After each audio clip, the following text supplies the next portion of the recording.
Hey you guys, welcome back to the vlog. In this video I want to share my marketing and content planning system and calendar.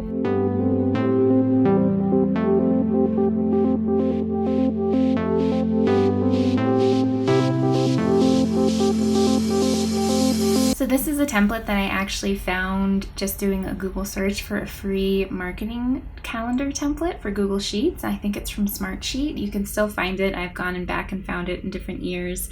But what I've done is modified it. So I think the original calendar just had the quarters, the months, and the weeks, and I've broken it down to have the days as well for each of the months from now until the end of 2019 all the way through the end of 2020. This is something that I've also done for clients, and I really love it because it just helps to see things from a high level and see how they overlap and play together, and really helps us plan in a way that is efficient and strategic. There are sections for each of the different brands, and right now our focus is really heavily on Call of the Void, so that takes up the most of the calendar right now. We're also keeping track of what I'm doing when I'm doing new content for Stephanie Zamora, when we're doing new articles and things like that for your passion-based business, as well as other initiatives that we'll be rolling out as each of the brands start to grow individually. What I really love about this setup is that it allows me to see when we are launching something or when we want to get something off the ground, and back engineer when everything needs to be done for that. For example, we have the Unravel book coming out on November 5th. We are also launching the second Awesome Life Tips book at the same time because they go hand in hand.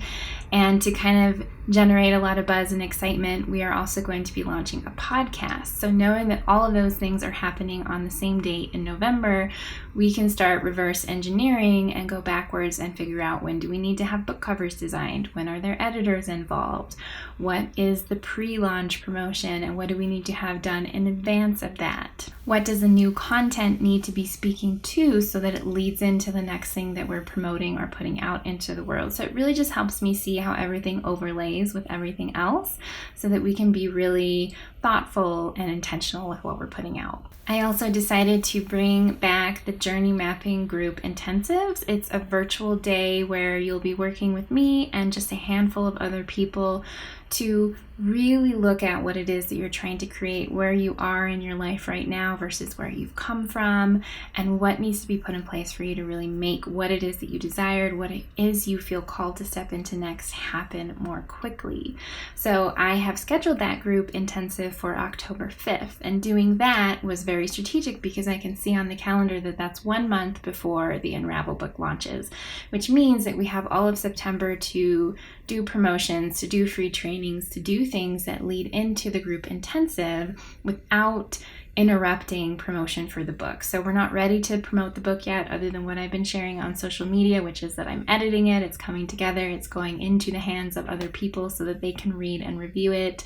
And we'll be going out for the foreword, we'll be working on the cover design. So we're doing a lot of behind the scenes stuff with the book right now, which means that we have the availability and space to promote something else. So it's all really thought out and scheduled very strategically and intentionally. The thing about this Google Sheet is that it still breaks things down on a really high level. So yes, we can see what days of the week we need to be doing different things, what weeks we need to have our focus where, but breaking it down even further is something that I've been working to do each month so that I know exactly what it is that I need to check off every month to hit these goals. What really works for me personally is I love Asana. So Asana is the project management tool that we use with the team. We can assign things, we can have different projects for different client things, different internal things, different brands.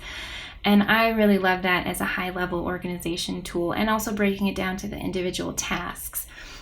For me personally, I know that I love pen and paper and a highlighter. It's just how I work, it's how I feel accomplished, it's how I make sense of all the madness that's going on. So after I map out what needs to happen for the month based on the bigger goals that we have in place, I create what I call the 2 F&Do list. You'll see it's pretty crazy, and it's just printed on scrap paper. It's nothing exciting, but I break it down by each of the brands and each of the different projects that we're working on, and I check things off when I've done them. So for example, I'll check off this vlog once I'm done filming it, and I'll highlight it once it's actually been edited and completed. And it's still, some of this is still pretty high level. For example, one of the things under the Unravel book is to create a book launch promo, a video to launch the book, a trailer for the book, but that's going to be a lot more work than just doing it one day. So it's still a little high level, but it gives me a clearer sense of these are the things that I need to do. And while Asana does that as well, again, this just works better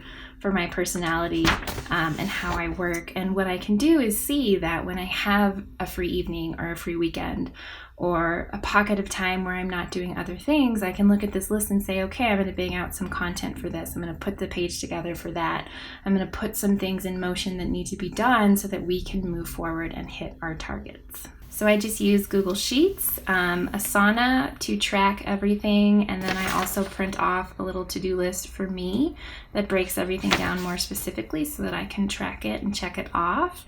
And I'm constantly keeping tabs on what I want to promote and when and what needs to be happening so that we are continually moving things forward. And all of these things really help me with that.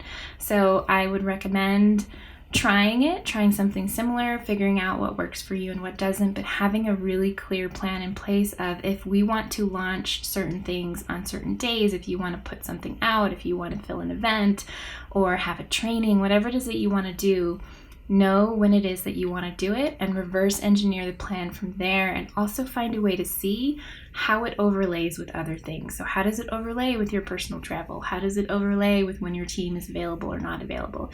If you don't have team, how does it overlay with other things that are going on in your life, other projects that you have to fulfill? And see what's really doable for you, and then get really detailed in how you're going to make it happen. If you need help with this is something that we can do as part of our brand audit package, which you can learn more about at stephaniezamaradesign.com. But honestly, just see what works for you. Try different things, try different tools, try different planners, and just stick with what works for you. There's always something new and something different to try. And there are certain people that love to jump from one thing to another, but I stick with what works for me. This has worked for me since after college, to have a written list that I can check things off and highlight them. It has meaning to me, and that's all that matters. I hope this was helpful, and I will be back next week with another video.